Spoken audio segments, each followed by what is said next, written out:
Today's episode of Fixing Assets involves the Morris and a misfire it's suddenly got.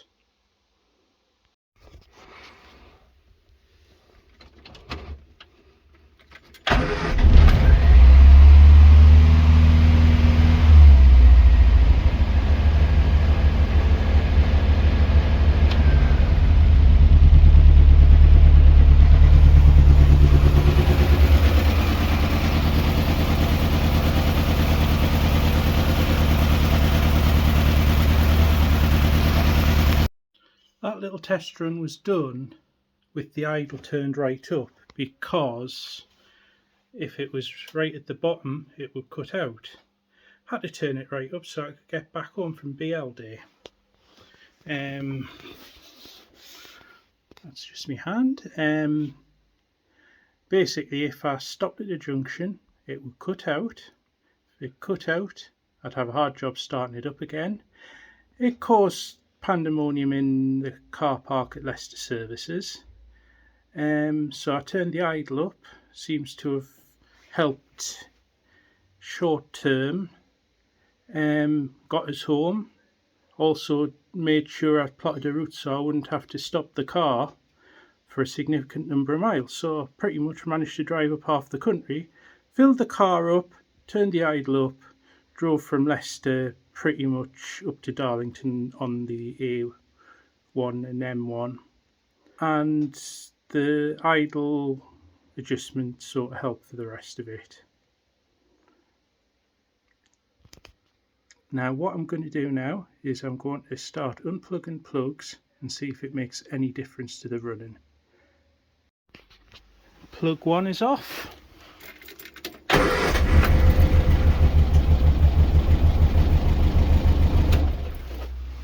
That was much worse. So we'll pop that one back on. Take this one off.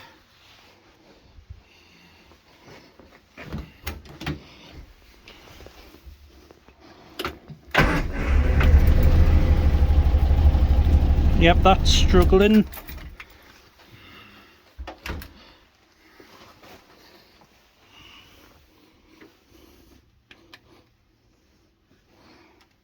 That one's on. Number 3.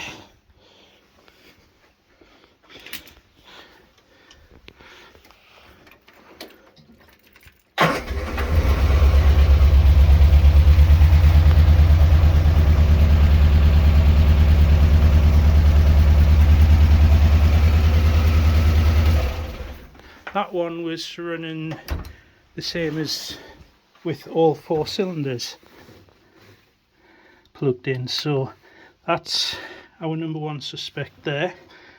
But just to make sure,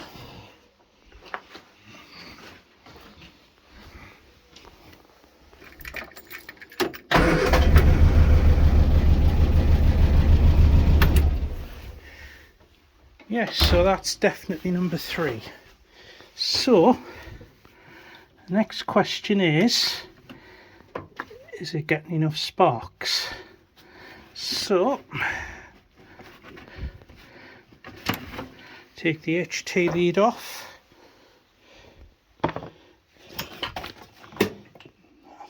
That is an old HT lead. I've got spares in the back of the car, but for the minute I'll just use the old one.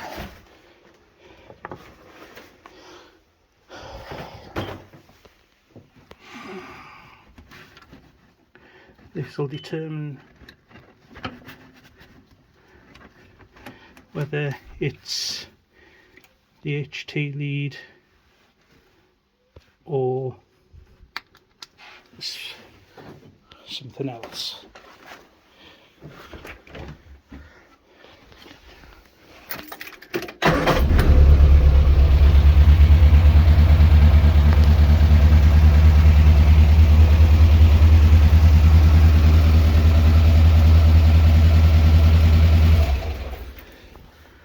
Okay, so that is something else. Spark plugs are out. Wonder which one's number 3.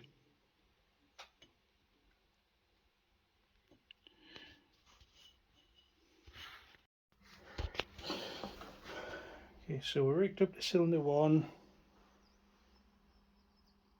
Looking at PSIs. Put that on there.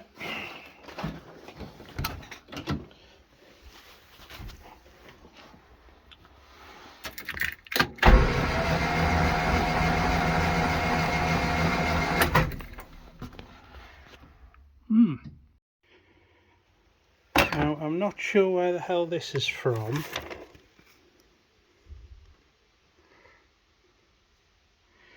Ah, I know what that is now. It's an oil pressure testing machine.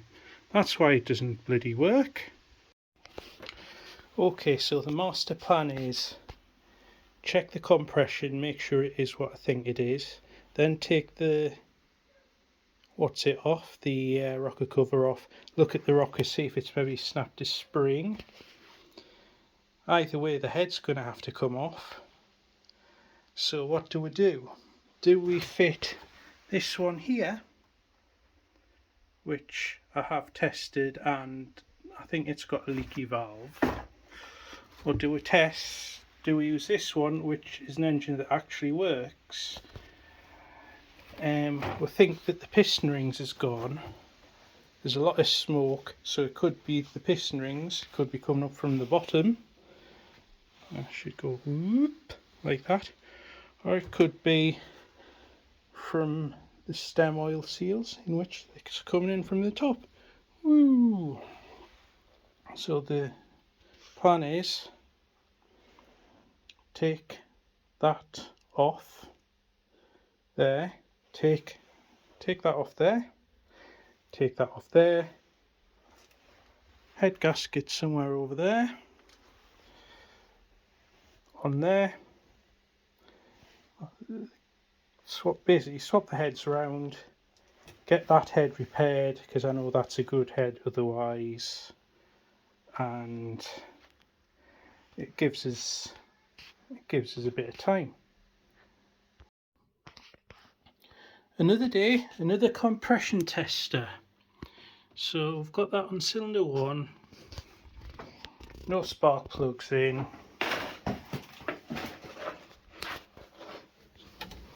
Turn them over,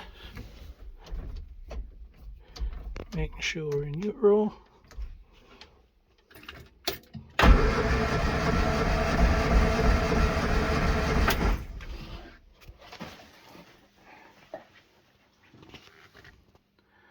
And then that one's at 145. Number 2.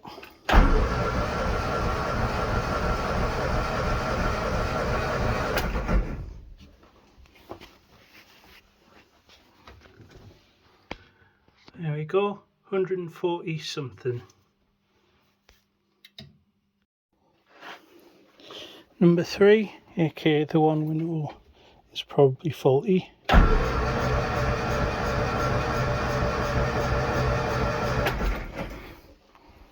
What's it at? Oh, good grief. That isn't good, is it? Like 31, 32. Right, number 4.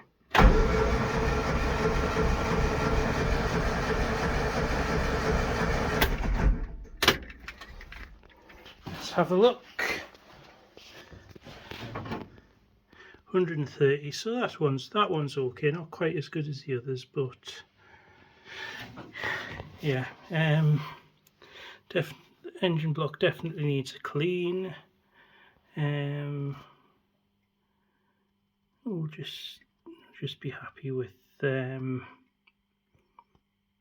how it is for the minute. Okay, so it's now the weekend.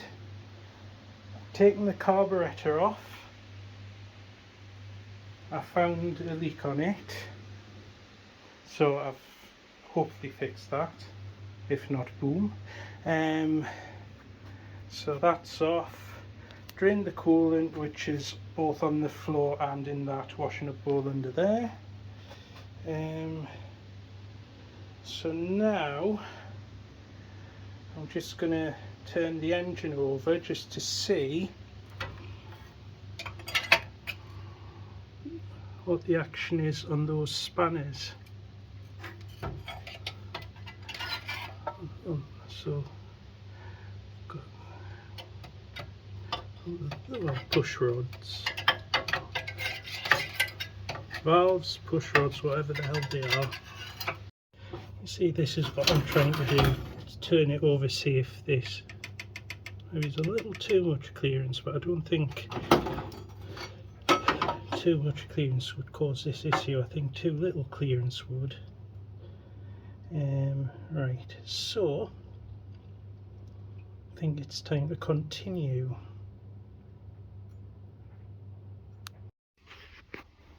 So I've got the engine to this stage, push rods sticking out, and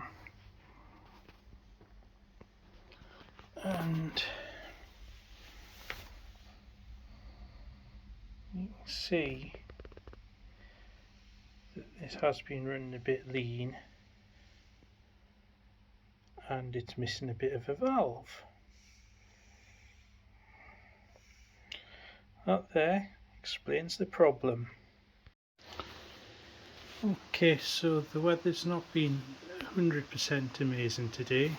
Might focus on the weather, I don't know. But anyway, this is the engine. It's got the new head on, new head, old head, whatever. Tappet's done. Obviously the engine steadies to tighten back up. I'm going to compression test it.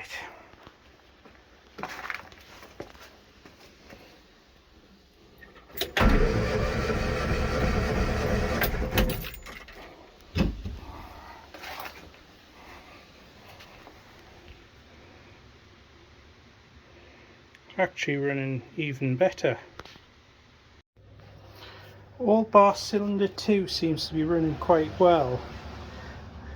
But what I'm going to do is I'm going to test cylinder 2 again, and if it's a problem I'll try the tappets again that relate to that cylinder. And I mean, it was about 100, so not 100% the end of the world, but not ideal. I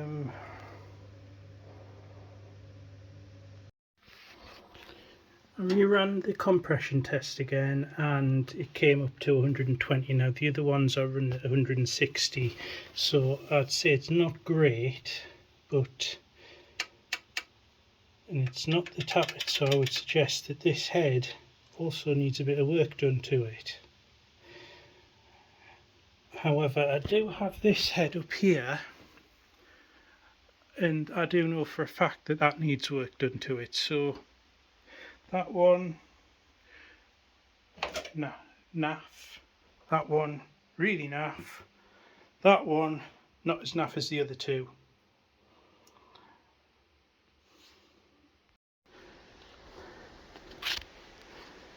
Okay, so coolant pipes are on, but I'm not 100% with one of them. Needs the spark plugs in. Rest of it's okay. But I can't be arsed, so I've pushed it back in the garage. See, that one's stripy as well. Okay, it's another day. I've played with the coolant pipes. I've finished putting things on the carb. Spark plugs in. HT leads on.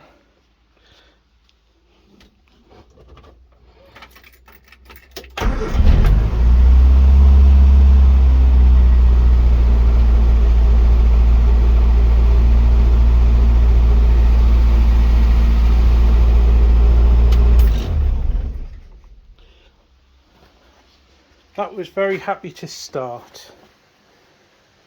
So now we know that bit of the engine's working.